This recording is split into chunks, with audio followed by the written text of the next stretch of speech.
నమస్తే గురూజీ. నమస్కారం.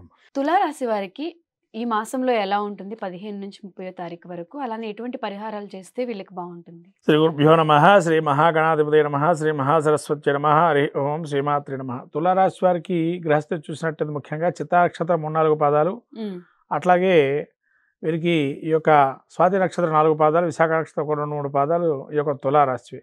హ్మ్. ఈ తులారాశి యొక్క గ్రహస్థితి చూసినట్టయితే షష్టంలో అంటే పంచమంలో రాహు, పంచమంలో శని వక్రగమనంతో ఉన్నారు. హ్మ్. ఈ యొక్క షష్టంలో వక్రగమనంతో పంచమాన్ని. అలానే చంద్రుడు వీళ్ళకి గ్రహస్థితి చూసినట్టయితే వీరికి పంచమ స్థానం నుంచి ఈ యొక్క దశమ స్థానం వరకు సంచారం జరుగుతుంది ఈ యొక్క పక్ష రోజుల్లో. అంటే యోగాన్ని ఇస్తున్నాడు ఇక్కడ. దృశ్య చక్రాదులు మనం పరిశీలించినట్టయితే ఏదైనా కూడా వీళ్ళకి కడబడేట్టుగా ఉంటాయి. దశమ స్థానంలో గురు శుక్రుల కలయిక వల్ల రాజయోగాన్ని ఇచ్చే అవకాశాలు, లేదైనా యోగాన్ని ఏ విధంగా వీళ్ళు వ్యవహారాలు నడుపుకోవాలని తద్వారా ముందుకెళ్ళొచ్చు అనే విషయాలు పరిగ్రహించటం. అలానే కుజుడు 12లో ఉన్నాడు కాబట్టి ఆరోగ్యాన్ని కాపాడుకోవడం చాలా మంచిది. ముఖ్యంగా చెప్పాలంటే డబ్బు కన్నా ఆరోగ్యానికి మిన్న. అంటే ఆరోగ్యానికి వీళ్ళు చాలా అద్భుతంగా కాపాడుకోవడమే ప్రధాన లక్ష్యంగా పెట్టుకోవాలి ఈ 15 రోజులు.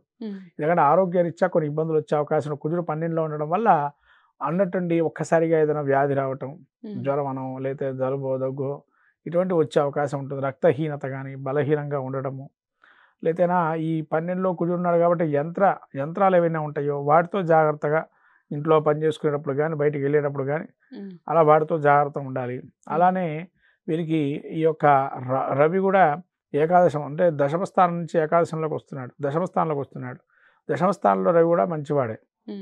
అధికారము, దర్పము, అనుకూలత, వ్యవహార జయాలు. అందులోనే బుధుడు కూడా వక్రగమనంతో ఉన్నాడు చివరిలో 18వ తారీఖు నుంచి. అంటే బుధుడు వక్రగమనం వెళ్ళే లోపల మంచి చేరే అవకాశం ఉంటుంది కాబట్టి అదొక మంచి సమయంగా చెప్పకూడదు. వక్రగమనం వచ్చినప్పుడు మాత్రం విష్ణు సహస్రనామ పాలన చేసుకోవాలి. ఈ బుధుడు వక్రగమనం 18వ తారీఖు నుంచి ప్రారంభమవుతుంది కాబట్టి సహస్రనామం విన్నా, విష్ణు స్తోత్రాలు చదివినా, లేదా నామస్మరణ ధ్యానం చేసినా మంచి ఫలితాలు వస్తాయి అని చెప్పచ్చు.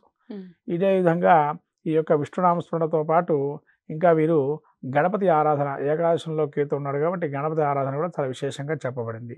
ఇదంతా ఒక ఎత్తు అయితే శుక్రుడు ఎప్పుడైతే వీరికి 9వ స్థానం 10వ స్థానానికి సంచారం చేస్తుంటాడో, గురు శుక్రుల కలయిక ఉన్నదో, ఈ యోగాన్ని ఇస్తున్న సమయంలో కొంత వ్యతిరేకత, పోటీతత్వం ఏర్పడుతుంది. ఈ పోటీ నుంచి బయటపడటానికి ఇతర ఇష్టదైవాన్ని కానీ లేదా విష్ణుమూర్తి కానీ లక్ష్మీదేవిని ఆరాధన ప్రత్యేకంగా పెట్టుకొని 15 రోజుల పాటు చేసుకోవాలి.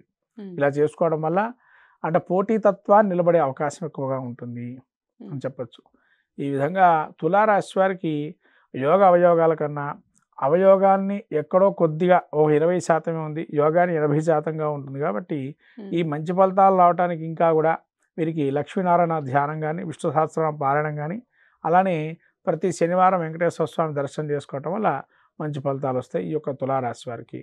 12లో కుజుడు ఉన్నాడు కాబట్టి విభూతితో కానీ లేదైనా చందనంతో కానీ ఈ యొక్క సుబ్రహ్మణ్య స్వామికి అభిషేకం చేసుకోవటం, లేదా సుబ్రహ్మణ్య క్షేత్ర దర్శనం చేసుకోవటం వల్ల మంచి ఫలితాలు వస్తాయి. ఓకే గురూజీ, ధన్యవాదాలు. నమస్కారం.